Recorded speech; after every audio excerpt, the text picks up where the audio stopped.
This is how you take your power back from that person.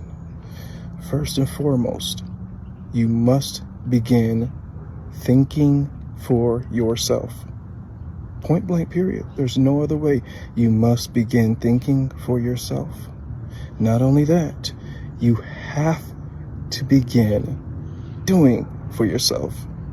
Become as self-sufficient as possible. You have the power, and the power is your brain. The power is your mind. The power is your soul. You've been gifted with those 3 blessings in this lifetime. So you have to be appropriate with how you handle them. You have to be appropriate with how you manage them. Okay? For your greater good. So be as self-sufficient as possible, because anytime you rely on somebody else's thought processes and actions, you're giving them the power of your soul to dominate you, to control you, to manipulate you, to change the entire path of your life, and not for your good.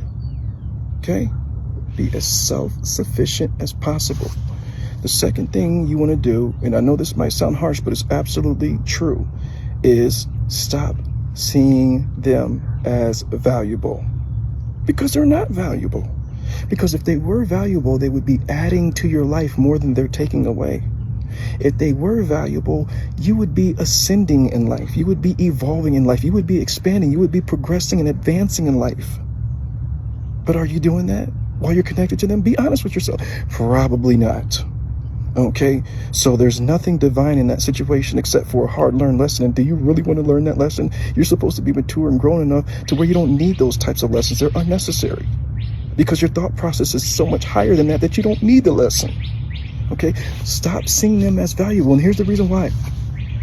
Whatever you deem valuable is where you're going to direct the energy of your mind and the energy of your emotions. And wherever you direct the energy of your mind and your emotions is whoever receives that is going to have the ability to control you, manipulate you, dominate you, and change the entire trajectory of your life. That's right. Whatever you deem values, just think of it like this.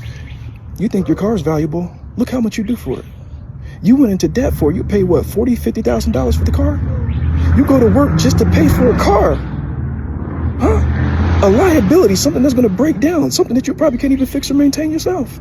But you went into debt for that. Why? Because your affection, your emotional affection was on that vehicle. So you said, I'll do whatever I have to do to have that car.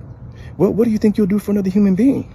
So you have to be very cautious with how you direct yourself, how you manage yourself, who you give yourself to.